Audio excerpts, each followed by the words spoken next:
Shree Ganesha Sharada Gurubhyo Namaha. Sindhuraruna Vigraham Trinayanam Manikyamaulispurat Taranayaka Shekharam Smitamukhim Apinamaktoruham Panibhyam Alipurna Ratna Chashakam Raktotpalam Vibhratim Saumyam Ratna Ghadastha Rakta Charanam Dhyayet Param Ambika. Welcome to all for this session on Lalitopakhyanam. And in the previous chapter, we have seen Sati having left her body without being unable to bear the insult to her Lord Shiva. And on hearing the news of Sati having left her body, Shiva was wrathed in anger, and his anger turned to the shape of and it gave birth to Veerabhadra. And Veerabhadra rushed to the Yagnashala of Daksha Prajapati and caused a great destruction. And during the destruction, he kicked out the sun god, the Surya, Aditya, and broke his teeth. And he squeezed the moon to be like a crescent moon. He disfigured the nose of Saraswati. He chopped off the hands of Agni, and thus causing a great destruction to the Daksha Yagna. Lord Vishnu could not tolerate Veerabhadra's treatment of Saraswati Devi and Agni Deva. He therefore got astride his Garuda, armed as he was with conch, discus, bow, and arrows, and rushed out to give battle to Veerabhadra, to the great joy of all the scared assembly of victims. He immediately rained powerful arrows at his foe, that means his enemy, from all directions. Angered all the more by this quite unexpected attack, Veerabhadra also climbed a chariot and retaliated by sending fiery arrows in the direction of Vishnu.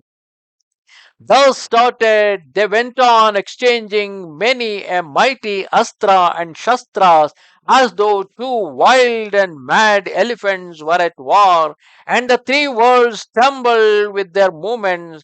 Their mutual shouts of anger and wrath raised a thunderous din that filled the directions with rolling echoes. Both used celestial weapons one upon the other, but none of them was affected in the least, though they struck awe into the hearts of the onlookers and shook the three worlds. Both were equally matched, and both were adept and quick with their hands and weapons in offensive and defensive. Keenly watching the fierce duel and thinking that Veerabhadra might come out victorious, Brahma decided to become the charioteer to Veerabhadra. Taking charge of the chariot instantly, he steered it ever so skillfully that Veerabhadra, though angry at first, soon became reconciled and even appreciative on beholding the expert manner in which Brahma conducted the many intricate maneuvers of the chariot.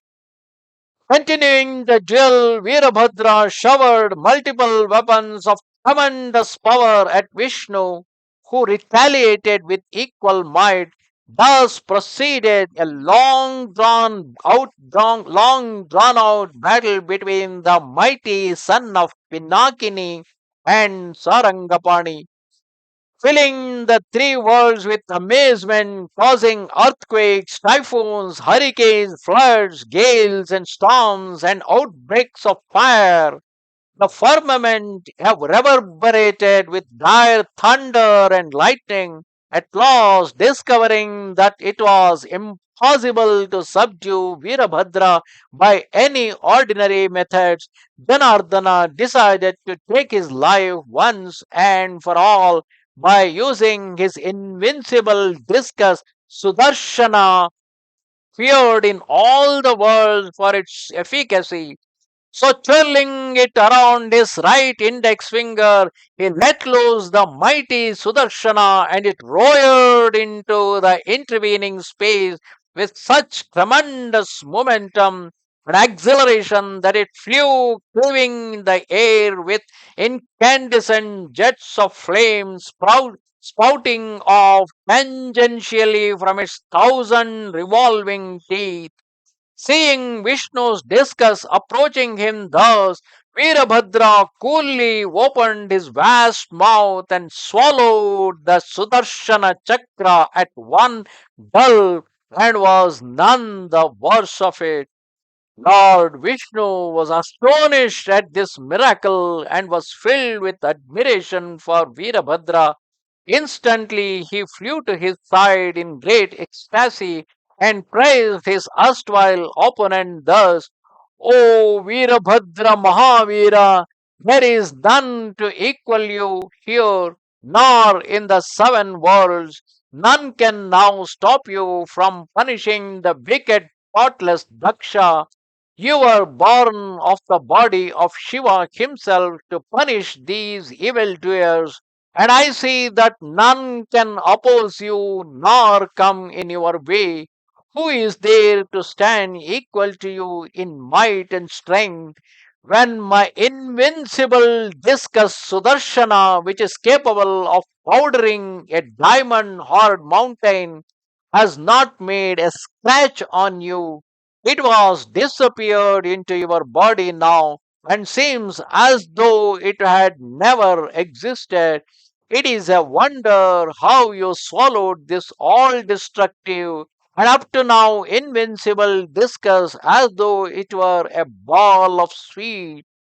There is none to oppose you now. You may punish Daksha to your heart's content.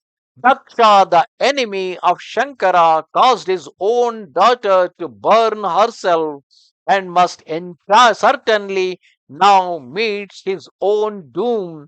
Rudra has sent you to chastise and punish him. So do I also recommend the deed. There is no real difference between Shiva and myself, though people consider us differently. What difference is there between energy and the wielder of that energy? Shiva's energy is in me and I am in him. Shivasya hridayam Vishnu, Vishnuscha hridayam Shivaha. There is no difference in either. Ishvara's Adhyashakti, which is one only, emanates in four different ways: Bhoga, Bhavani, Durga, and Sanghakari. While filled with wrath, she takes the form of Kali. When she desires a male form, she adopts my own form, Vaishnavi Maya. Hence, I am Shakti personified because Vishnu is Shakti personified as male. As Shakti and Shiva are one, I am also Shiva. Shiva's order to you shall be my order also. And I bless you now that you may punish Daksha without the least resistance from any quarter, whatever. You may, if you like, eat Daksha, the enemy of Shiva, to your heart's content and depart in peace. I shall now proceed to Himalayas and do penance to please Parameshwara and regain my discus Sudarshana. So saying, Lord Vishnu left Veerabhadra and went away sans without his discus. Then Veerabhadra looked at Brahma, who had served as a skillful charioteer, and dismissing him with kind words, stepped into the interior of Yagashala with blood curdling yell of triumph. Many swooned away at the very sound of it. Those who had not fell at his feet and begged for mercy, so much so that he left them all unhurt and turned to Daksha with furious mien. Chastising him again and again, he severed the head at one stroke of his dagger. Bewildered at this gory sight, Daksha's wives snatched wildly at their loosened and disheveled hair and fell at his feet, weeping and bewailing their lot. Brushing them aside, Veerabhadra threw the bleeding head of Daksha into the Yaga fire and fiercely ordered Agni Deva to eat it up instantly. The startled Agni Deva, whose two hands were already been severed, now feared that his head also would be detached from his body if he delayed obeying Veerabhadra's command. And so, with great alacrity, he pounced upon Daksha's severed head and made short work of it, so that not a trace of Daksha's head remained there. So Agni Deva ate up every inch of Daksha's head. Thus, Daksha's head disappeared. Thus, in this story, we have seen the fierce battle that happened between Vishnu and Veerabhadra, who himself is a form of Shiva. And then, at the height of the war, Vishnu threw his discus on Veerabhadra with the intention to kill him. However, Veerabhadra swallowed his Sudarshana disc, which hitherto till now it was invincible. And on seeing Sudarshana being swallowed by Veerabhadra, Vishnu came to his refuge and told him that there is no difference between Shiva and Vishnu. So, whatever is the order given by Shiva is endorsed by Vishnu also. Saying so, Vishnu left the Yagnashala, and then Veerabhadra rushed inside and severed the head of Daksha and threw it into the fire and ordered Agni Deva to consume the head completely. Namaste Sharada Devi Kashmira Puravasini Twamaham Prarthage Nityam Vidya Danancha Dehime.